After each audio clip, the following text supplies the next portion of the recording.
di sekitar luka, dan gejala lanjutan yang lain ketika virus itu sudah menyerang syaraf itu ada gejala khasnya yaitu fobia. Jadi dia takut air, hidrofobia, dia takut udara atau angin juga namanya aerofobia, dan juga dia takut kepada cahaya. Itu berarti gejala-gejala yang sudah dia menyerang sarafnya. Jadi itu gejala khas rabies ketika dia sudah menyerang di susuran saraf pusat.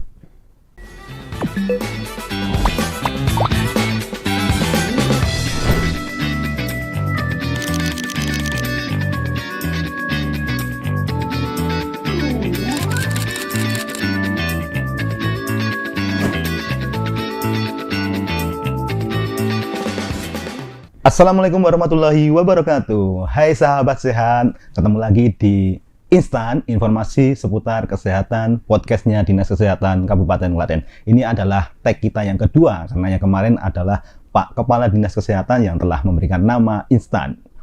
Baik sahabat sehat, perkenalkan dulu, saya Panji Rohmadianto yang akan berbincang bersama teman-teman saya. Ini ada Kak Nuning.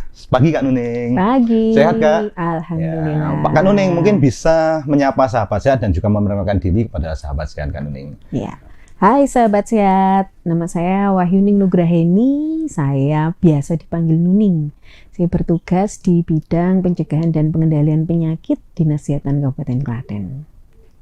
Terima kasih Kak Nuning. Ya, Kak Nuning ini di bidang pencegahan pengendalian penyakit atau yang sering disingkat P2P Dinas Kesehatan Kabupaten Klaten.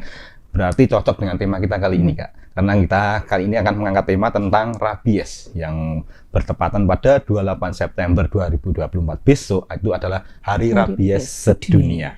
Banyak di kalangan masyarakat ini Kak Nuning yang sering bilang awas rabies itu sakit. Dan mungkin banyak yang belum tahu sih sebenarnya rabies itu penyakit apa sih Kak?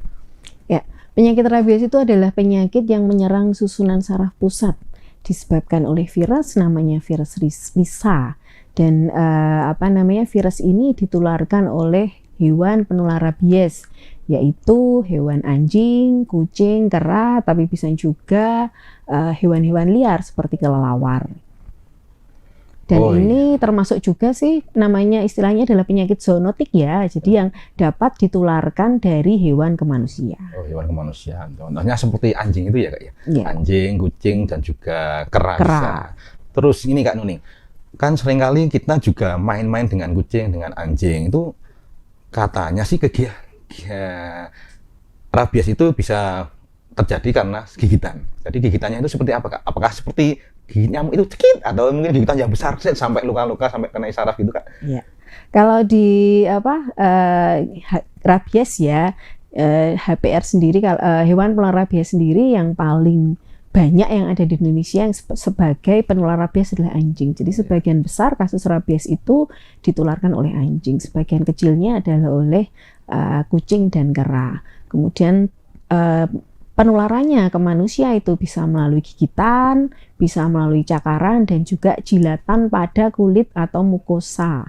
Jadi kulitnya tapi yang bukan kulit wutuh ya. Kulit wutuh itu adalah kulit yang tidak ada luka, tapi kulit yang ada lukanya, yang tidak utuh itu bisa penularannya melalui itu. Oh iya kan. Jadi gitu sahabat sehat. Kita lebih berhati-hati terkait gigitan ataupun jika kita punya luka saat bermain dengan anjing maupun kucing. Terus gini Kak Nuning, bagaimana cara kita mengetahui terkena rabies atau tidaknya itu terhadap manusia, itu gimana Kak Nuning? Ya. Gejala rabies itu adalah sebenarnya perjalanan penyakitnya cukup panjang ya. Iya, jadi masa inkubasinya itu bisa sampai dengan 2 tahun, tapi rata-rata adalah 3 sampai 8 minggu. Kemudian setelah masa inkubasi ini, kemudian ada juga gejala lanjutannya seperti demam, kemudian nyeri di sekitar luka, panas di sekitar luka, dan gejala lanjutannya yang lain ketika virus itu sudah menyerang syaraf, itu ada gejala khasnya yaitu fobia. Jadi dia takut air, hidrofobia, dia takut udara atau angin juga namanya aerofobia, dan juga dia takut kepada cahaya. Itu berarti gejala-gejala yang sudah dia menyerang sarafnya. Jadi itu gejala khas rabies ketika dia sudah menyerang di susuran saraf pusat. Oh iya gitu, berarti sudah diterangkan dengan jelas nih sama Kak Nuning gejala-gejala seperti apa aja jika kita atau sahabat sehat yang mengalami gejala-gejala seperti tadi mungkin bisa terindikasi itu adalah penyakit rabies. Terus apa yang harus dilakukan Kak Nuning ketika kalau ada masyarakat atau sahabat sehat yang kegigit anjing ataupun kucing? Langkah-langkah apa mungkin yang akan dilakukan Kak? Ya, langkah pertama yang dilakukan di rumah ini. Jadi ketika mengalami gigitan, cakaran dari anjing, kucing, kera, ketika teman-teman ada di rumah nih, itu lakukan yang pertama adalah cuci luka. Jadi pertolongan pertama pada kasus rabies adalah cuci luka. Cuci luka dengan sabun dan air mengalir selama 10 sampai 15 menit.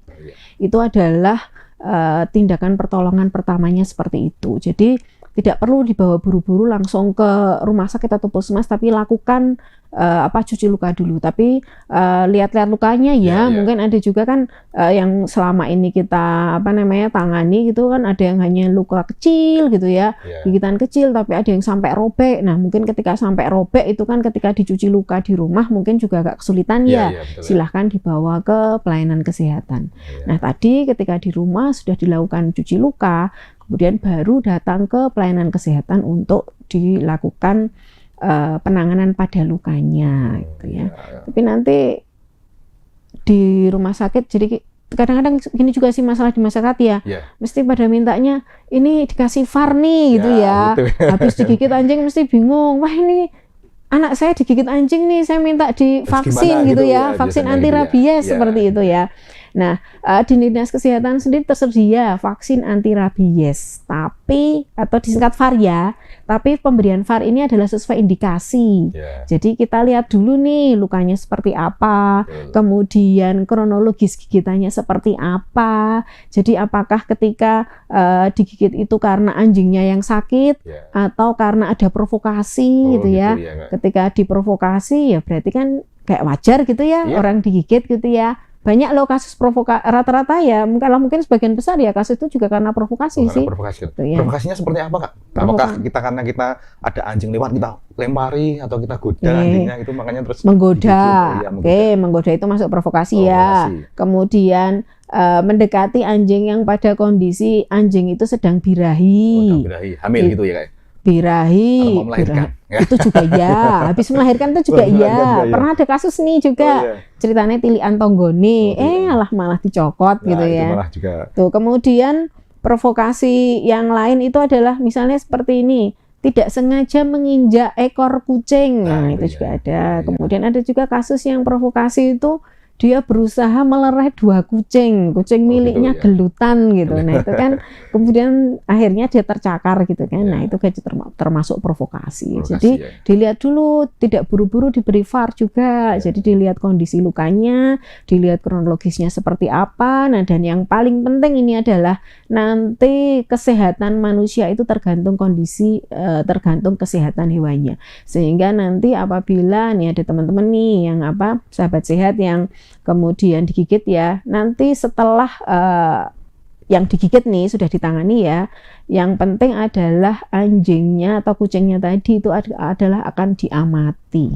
Diamati selama 10 sampai 14 hari. Nanti ketika selama pengamatan itu kucing atau anjingnya sehat ya sudah, berarti manusianya adalah tidak ada indikasi atau risiko terkena rabies. Gitu ya kan. Terus gini Kak Nuning, biasanya kalau orang yang terkena rabies itu apakah bisa sembuh ya Kak Nuning? Sampai saat ini belum ada pengobatan yang efektif. Belum ada ya? Dan belum ada teknologi untuk bisa mendeteksi dini apakah dia terkena rabies atau tidak, seperti itu. Sehingga memang yang paling efektif yang bisa kita lakukan ya tadi tindakan pencegahan. Tindakan pencegahan itu tidak hanya setelah kita digigit, tapi sebelum digigit ini berarti kita harus mencegah nih. Jangan sampai kena gigitan ya. Berarti caranya adalah tadi jangan provokasi gitu ya. Kemudian kalau punya hewan peliharaan, anjing, kucing ya divaksin gitu. Karena nanti ketika hewannya sehat, pemiliknya juga menjadi sehat. Sehat ya. Berarti pencegahannya jangan memprovokasi dan juga jangan membuat marah intinya ya kan. Jangan main-main dengan hewan-hewan yang mempunyai bisa resiko mengenai rabies. Terus terkait pengobatan Kak Nuning, bagaimana pengobatan bagi yang sudah terkena rabies? Apakah itu rutin, tiap pengobatan harus tiap bulan atau seminggu atau berapa kali pengobatannya gitu kan? Ya.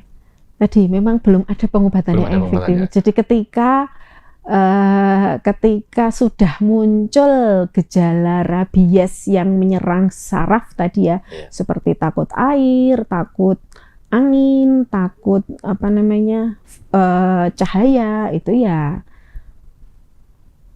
hampir semuanya telah mungkin 100% adalah berakhir pada kematian. Oh ya, berarti sahabat sehat, mungkin ini sangat berbahaya ya ternyata penyakit rabies itu. Jadi kita harus waspada, hati-hati. Bagaimana cara mencegahnya kita juga harus tahu, dan jangan sampai membuat hewan-hewan yang mempunyai virus rabies itu menjadi marah ternyata pada kita. Terus terkait ini, Kak Nuning, kasus rabies di Kabupaten Klaten. Nah, ini di wilayah kita sahabat sehat. Kita tanyakan juga nih kepada Kak Nuning terkait kasus rabies di Kabupaten Klaten itu seperti apa? Apakah aman di tempat kita ataukah bagaimana, Kak Nuning?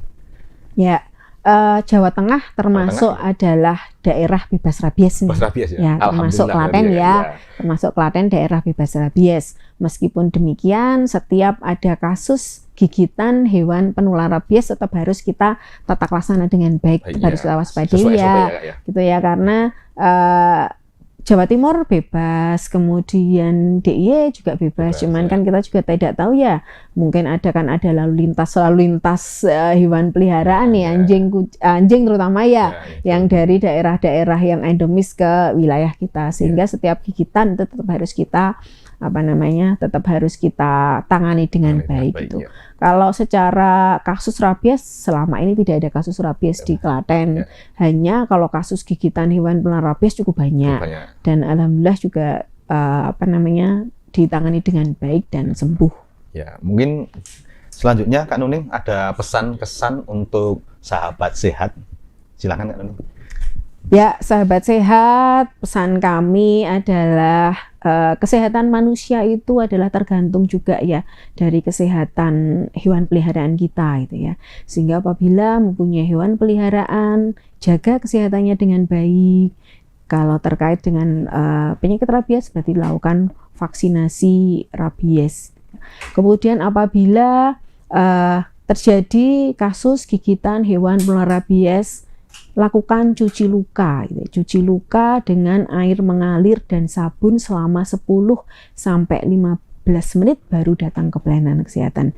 Jangan khawatir, Klaten masih daerah bebas rabies. Meskipun demikian, lakukan penanganan kasus gigitan dengan baik. Ya, semoga dengan penanganan yang baik, kita akan terhindar dari penyakit rabies, dan tadi dengan penanganan hewan yang baik, vaksinasi dikandangkan, hewan-hewan yang ada di Klaten juga menjadi sehat, masyarakat Klaten juga sehat, terbebas dari rabies.